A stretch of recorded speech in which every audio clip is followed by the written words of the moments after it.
Assalamualaikum warahmatullahi wabarakatuh. Jadi kami dari kelompok 1 hari ini akan membahas bab 12 dengan judul bab yaitu Sistem Akuntansi Biaya. Perkenalkan, nama saya Aisyah Malia Prasadani dengan 3 digit NPM terakhir 220. Perkenalkan, nama saya Gabriela Venetrisia Flintias dengan 3 digit NPM terakhir 237. Perkenalkan, nama saya Mailani Sirna Nabila dengan NPM 3 digit terakhir 246. Saya Kartika Dwi Asilti dengan NPM akhir 222. Perkenalkan, nama saya Dandino Pratama dengan NPM 2401 3010 410. Saya Raya Ali Hafidha dengan NPM akhir 223.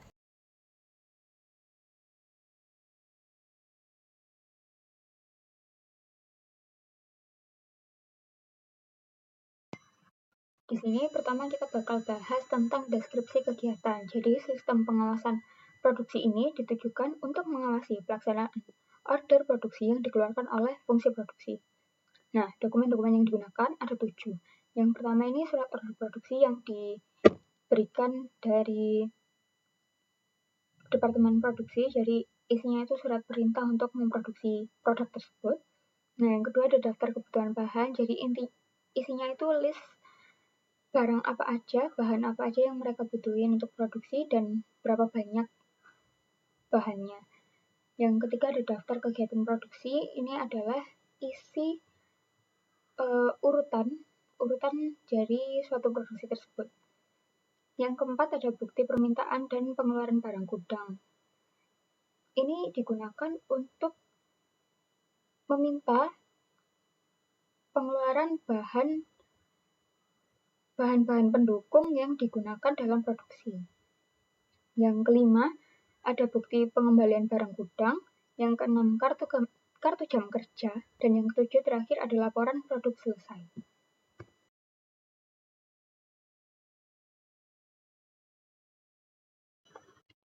Jadi selanjutnya kita bakal bahas tentang fungsi yang terkait. Ada 5 fungsi. Yang pertama ada fungsi penjualan. Jadi dia bertanggung jawab untuk menerima order pesanan dari pelanggan yang kemudian akan diteruskan ke fungsi produksi untuk memproduksi barang tersebut. Yang kedua ada fungsi produksi, jadi dia memerintah fungsi-fungsi di bawahnya untuk memproduksi barang yang diminta oleh konsumen. Yang ketiga ada fungsi perencanaan dan fungsi pengawasan produksi yang membantu fungsi produksi dalam merencanakan dan mengawali kegiatan produksi. Yang keempat ada fungsi gudang yang bertanggung jawab atas pelayanan permintaan bahan baku, bahan penolong, dan barang yang lain yang digudangkan. Nah, yang kelima, yang terakhir ini ada fungsi akuntansi biaya yang bertanggung jawab untuk mencatat konsumsi berbagai sumber daya yang digunakan untuk memproduksi suatu pesanan tersebut.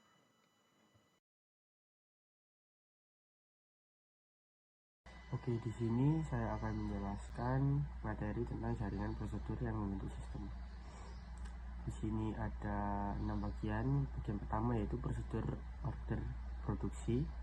Yang kedua prosedur permintaan dan pengeluaran barang gudang. Yang ketiga prosedur pengembalian barang gudang.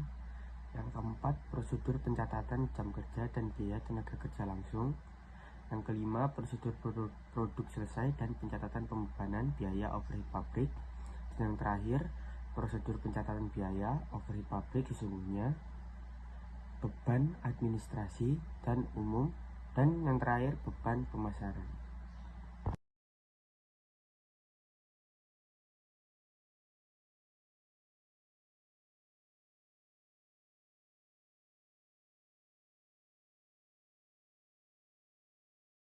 Yang selanjutnya yaitu sistem motorisasi dan prosedur pencatatan. Ada 5 bagian. Yang pertama yaitu surat order produksi. Surat order produksi ini yaitu dokumen utama yang mengawali kegiatan produksi, berisi perintah produksi, jenis produk, jumlah, dan waktu penyelesaian. Yang kedua yaitu bukti permintaan dan pengeluaran barang gudang.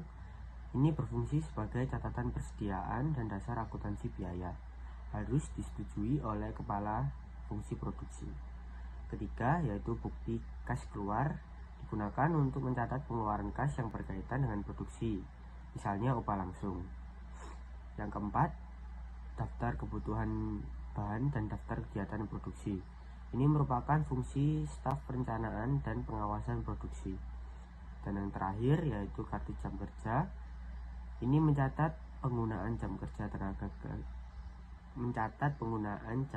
tenaga kerja langsung untuk setiap pesanan produksi, menjadi dasar perhitungan biaya tenaga kerja langsung.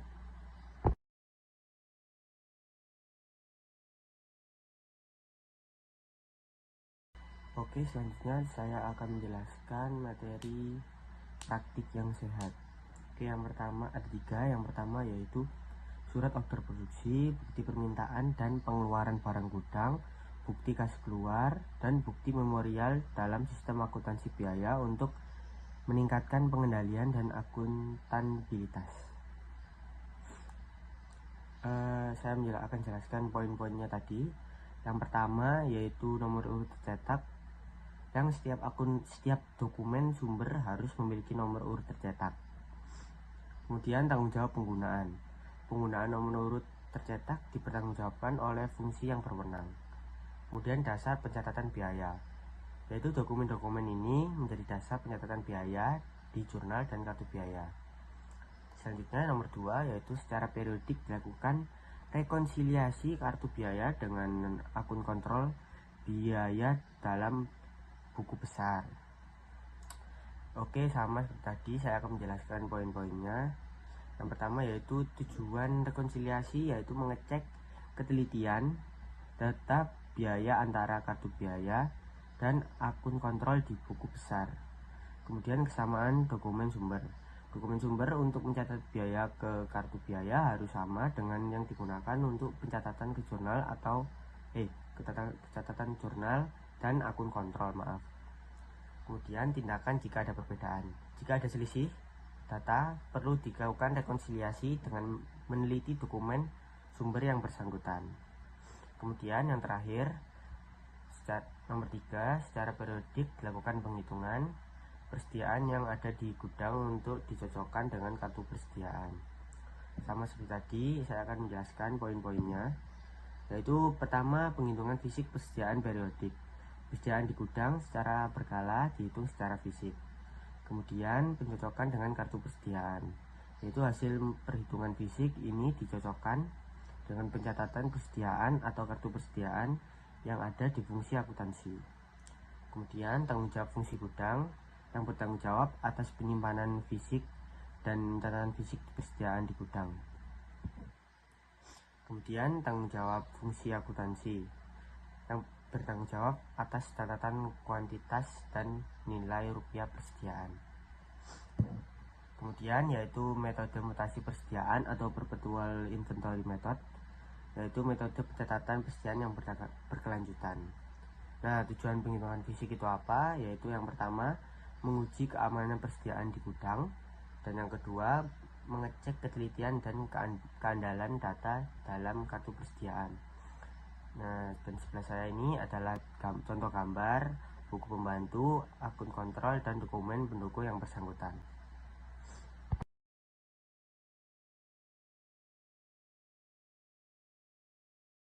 Nah, selanjutnya saya akan membahas tentang bagan alir dokumen prosedur order produksi dan bagan alir dokumen prosedur permintaan dan pengeluaran barang gudang. Jadi, pertama saya akan menjelaskan bagan alir dokumen prosedur order produksi. Jadi, prosedur order produksi itu ditujukan untuk mengordinasikan kegiatan produksi produk guna untuk memenuhi pesanan pembeli atau kebutuhan produk dalam jangka waktu tertentu. Nah, biasanya perusahaan yang menerapkan prosedur order produksi ini juga menerapkan sistem pesanan. Jadi, bagan alir dokumen ini dimulai dari bagian order penjualan akan menerima order dari pembeli. Lalu, bagian order penjualan akan menambahkan informasi ke dalam order tersebut. Lalu, order yang sudah dilengkapi informasi akan dikirimkan ke bagian perencanaan dan pengawasan produksi dan dibuatkan surat order produksi daftar kegiatan, daftar kebutuhan bahan, dan juga daftar kegiatan. Dari situ akan dihasilkan surat order produksi lembar 1, 2, 3, daftar kebutuhan bahan, dan juga daftar kegiatan produksi. Setelah itu, surat lembar produksi 1 akan dikirimkan ke kartu biaya. Surat order produksi lembar 3, daftar kebutuhan bahan dan daftar kegiatan produksi langsung dikirimkan ke bagian produksi. Nah, bagian produksi akan melaksanakan produksi sesuai yang tercantum di surat order produksi tersebut dan akan berlanjut ke prosedur permintaan dan pengeluaran barang gudang dan prosedur pencatatan jam tenaga kerja langsung. Maka dari itu, prosedur order produksi sudah selesai. Selanjutnya ada bagian alir dokumen prosedur permintaan dan pengeluaran barang gudang. Nah, jadi prosedur ini digunakan untuk meminta dan mengeluarkan barang-barang yang digudangkan seperti bahan baku, bahan penolong, suku cadang, dan lain sebagainya. Contoh prosedur yang menerapkan Perusahaan yang menerapkan prosedur ini itu adalah perusahaan yang menerapkan sistem pesanan. Jadi seperti ini alurnya. Yang pertama, bagian produksi akan membuat BPPBG atau bukti permintaan dan pengeluaran barang gudang. Nah, dari bagian produksi itu akan dihasilkan BPPBG bagian 1, BPPBG bagian 2, dan BPPBG bagian 3. Nah, BPPBG bagian 1, 2, 3 akan berlanjut ke fungsi gudang. Fungsi gudang ini akan menyerahkan barang dan mengisi kuantitas barang yang diserahkan kepada BPPBG. Nah, setelah itu fungsi gudang akan membuat kartu gudang dari BPPBG dan BPPBG ini akan diserahkan ke fungsi-fungsi terkait seperti ke bagian produksi. Nah, setelah itu akan melalui tahap selesai. BPPBG bagian 1 akan dikirimkan ke kartu persediaan untuk mengisi harga pokok pada BPPBG. Nah, BPPBG ini akan dibuatkan juga kartu persediaan oleh bagian kartu persediaan. Setelah itu, BPPBG ini akan dikirimkan ke bagian kartu biaya. Bagian kartu biaya akan membuat kartu harga pokok produk dari BPPBG ini. Nah, setelah itu BPPBG ini akan dikirimkan ke bagian jurnal. Nah, di bagian jurnal ini akan dicatat pemakaian bahan baku dalam jurnal pemakaian bahan baku yang didasarkan atas bukti permintaan pengeluaran barang gudang yang diisi juga harga pokok dari kartu persediaan. Jadi jurnalnya itu seperti ini. Yang pertama, barang dalam proses didebit, lalu persediaan bahan baku tuh dikredit. Jadi posting ke dalam barang dalam proses itu akan dirinci oleh bagian kartu biaya dalam kartu harga produk. Lalu bagian persediaan bahan baku akan dirinci oleh bagian kartu persediaan di dalam kartu persediaan.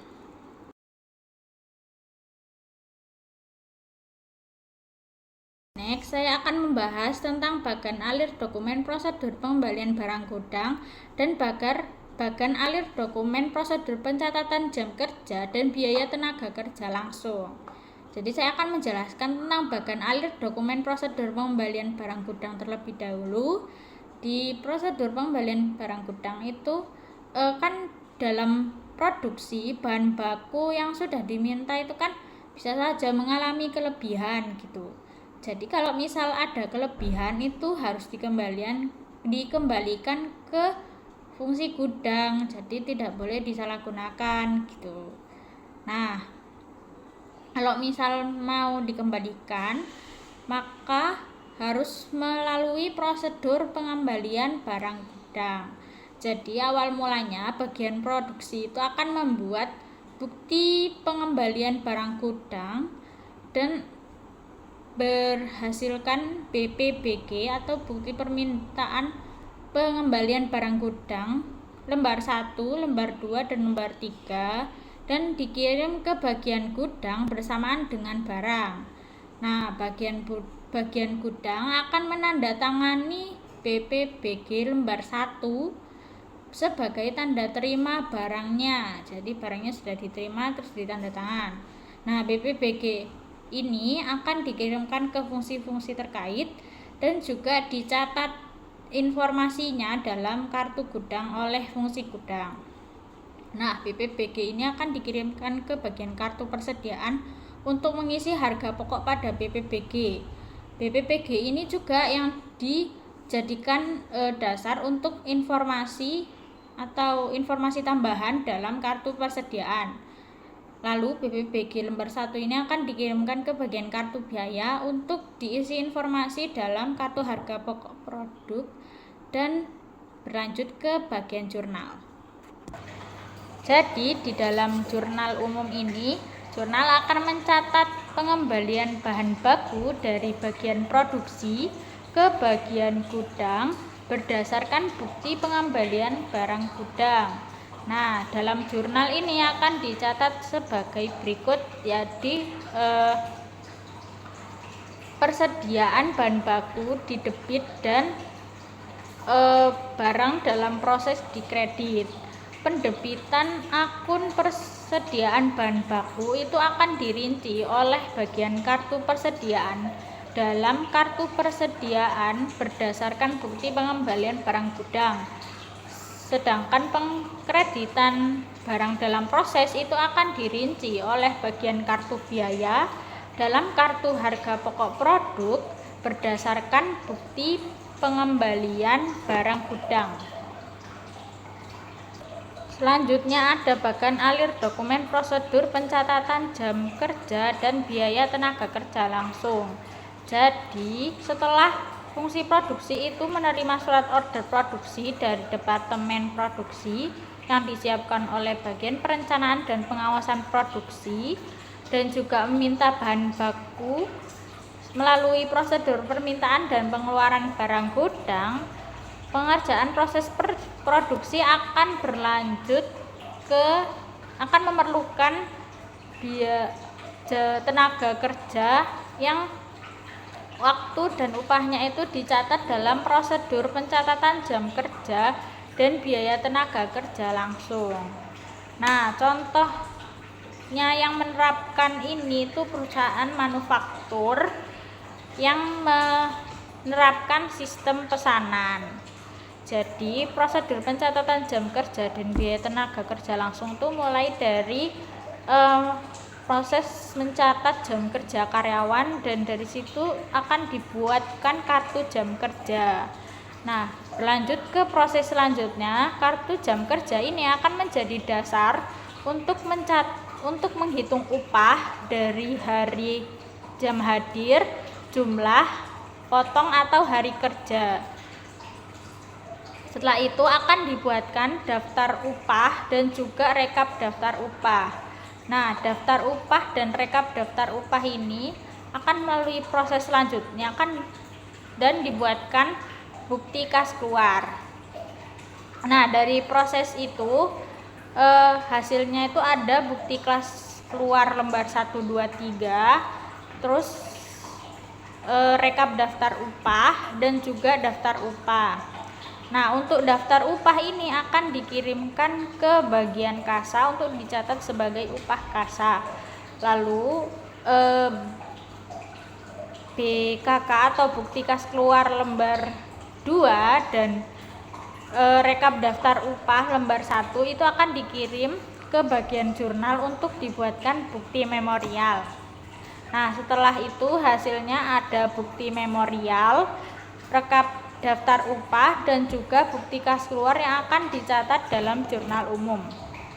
Nah, di jurnal itu akan dicatat sebagai 4 akun di debit dan 1 di kredit. Jadi ada barang dalam proses di debit, biaya overhead pabrik sesungguhnya di debit, beban administrasi dan umum di debit, beban pemasaran di debit, dan gaji dan upah di kredit. Pendebitan ke akun barang dalam proses itu akan dirinci oleh bagian kartu biaya yang diproses atau dirincikan di dalam kartu harga pokok produk.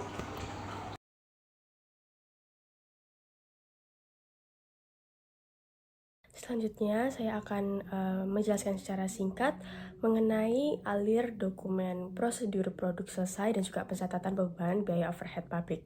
Nah, dari flow chart yang ada, dimulai dari bagian produksi, yaitu proses dimulai dengan pembuatan laporan produk selesai, kemudian laporan akan dikirim ke bagian gudang dan juga bagian kartu biaya.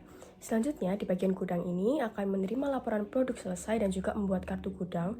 Kemudian, laporan tersebut juga akan dikirim ke bagian order penjualan dan juga bagian perencanaan produksi. Kemudian, pada bagian kartu biaya, akan menghitung biaya overhead pabrik yang dibebankan ke produk, lalu membuat kartu harga pokok produk, kemudian menyusun bukti memorial untuk mencatat harga pokok produk dan biaya overhead, selanjutnya mengisi kartu harga pokok produk. Kemudian, pada bagian jurnal akan menerima bukti memorial untuk pencatatan harga pokok produksi selesai, kemudian pencatatan biaya overhead berdasarkan tarif, serta semuanya dicatat dalam jurnal umum. Setelah semuanya dicatat dalam jurnal umum, maka dinyatakan proses ini selesai.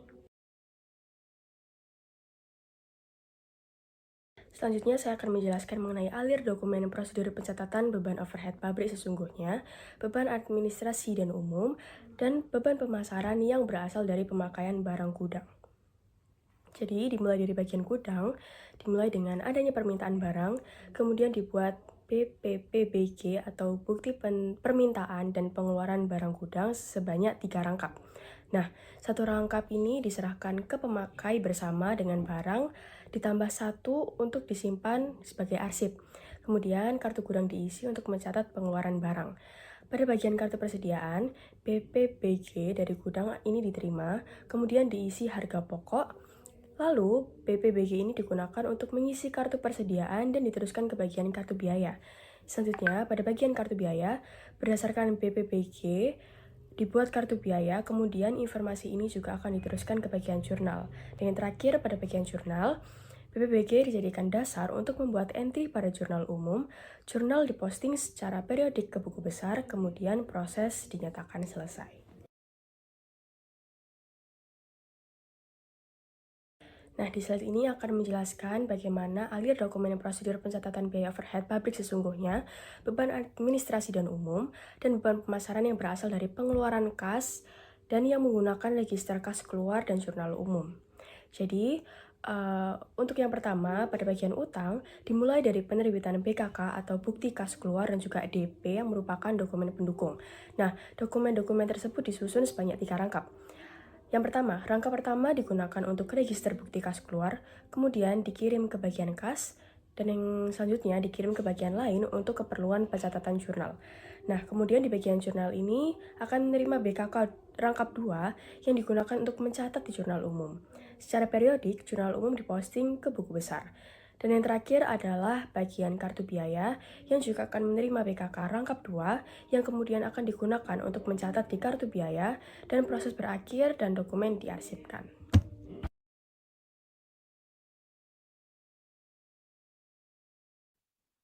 Selanjutnya, saya akan menjelaskan bagian alir dokumen biaya overhead pabrik sesungguhnya, beban administrasi umum dan beban pemasaran yang berasal dari pengeluaran kas dan yang menggunakan register kas keluar. Apa sih maksud dari ini? Jadi biaya yang bukan merupakan gaji dan upah didistribusikan melalui register bukti kas keluar dengan dasar akrual atau akrual basic. Ya, biaya tersebut mencakup biaya overhead pabrik, beban administrasi umum, dan beban pemasaran yang berasal dari pengeluaran kas dan dicatat dalam register bukti kas. Nah, dalam jurnalnya dicatat seperti ini, biaya overhead pabrik sesungguhnya di sisi debit, beban administrasi umum dan umum di sisi debit, beban pemasaran di sisi debit, dan bukti kas keluar yang akan dibayar di sisi kredit. Nah, pada gambar 1220 tentang prosedur pencatatan biaya overhead pabrik sesungguhnya, beban administrasi dan umum, dan beban pemasaran yang berasal dari pengeluaran kas dan menggunakan register bukti kas keluar. Nah, dari bagian utang dimulai. Setelah itu ada dokumen pendukung, beberapa dokumen pendukung ini. Setelah itu ada bukti kas keluar, selanjutnya ada register bukti kas keluar, dan secara selanjutnya ada secara periodik register bukti kas keluar di posting ke buku besar. Nah, di bagian selanjutnya ada bagian kartu biaya. Nah, bagian kartu biaya yang nomor pertama ada di bukti kas keluar. Nah, selanjutnya menjadi kartu kartu biaya dan selesai. Nah, selanjutnya bagian jurnalnya ini yang seperti jurnal yang saya sebutkan tadi, ada register bukti kas keluar, terus posting secara periodik, dan dilanjutkan ke posting ke buku besar. Selanjutnya akan dijelaskan oleh rekan saya. Oke, kita masuk sekarang di prosedur pencatatan biaya overhead pabrik sesungguhnya, beban administrasi dan umum, dan beban pemasaran yang berasal dari pengeluaran kas menggunakan register bukti kas keluar. Jadi kita masuk ke bagian utang dulu ya. Jadi proses ini dimulai dengan dokumen bukti kas keluar dan dokumen pendukung itu disiapkan. Lalu dokumen bukti kas keluar diberikan nomor dan kemudian disalurkan ke dua tempat, yaitu bagian kartu biaya dan bagian kas untuk dicatat dalam register bukti kas keluar. Lalu kita ke bagian kartu biaya. Jadi setelah menerima bukti kas keluar tadi itu, bagian ini mengisi kartu biaya berdasarkan informasi yang ada. Lalu ada alur verifikasi. Jadi jika biaya ini masuk ke kategori overhead pabrik atau beban administrasi atau pemasaran, ini akan dilanjutkan ke bagian jurnal. Tapi jika tidak relevan atau disimbolkan dengan tanda N besar, maka proses akan selesai. Lalu kita masuk ke bagian jurnal. Jadi di bagian jurnal ini akan diterima register bukti kas keluar yang sudah dicatat dan dilakukan posting secara periodik ke buku besar. Oke, sekarang kita masuk ke prosedur pencatatan biaya overhead pabrik sesungguhnya, beban administrasi dan umum, dan beban pemasaran yang berasal dari penyusutan, amortisasi, dan terpakainya uang muka biaya. Kita masuk ke bagian kartu biaya dulu. Jadi proses ini dimulai dengan dengan membuat bukti memorial, dan bukti memorial tersebut itu akan digunakan untuk mengisi kartu biaya, yaitu mencatat biaya sesuai kategori. Lalu kita masuk ke bagian jurnal. Jadi bukti memorial ini akan dikirim ke bagian jurnal dan bagian jurnal akan membuat pencatatan dalam jurnal umum. Dan ada proses diverifikasi, yaitu jika tidak memenuhi syarat atau tidak relevan dalam tanda N besar, maka proses itu akan selesai. Tapi jika valid, secara periodik, jurnal umum ini akan diposting ke buku besar untuk pencatatan akhir.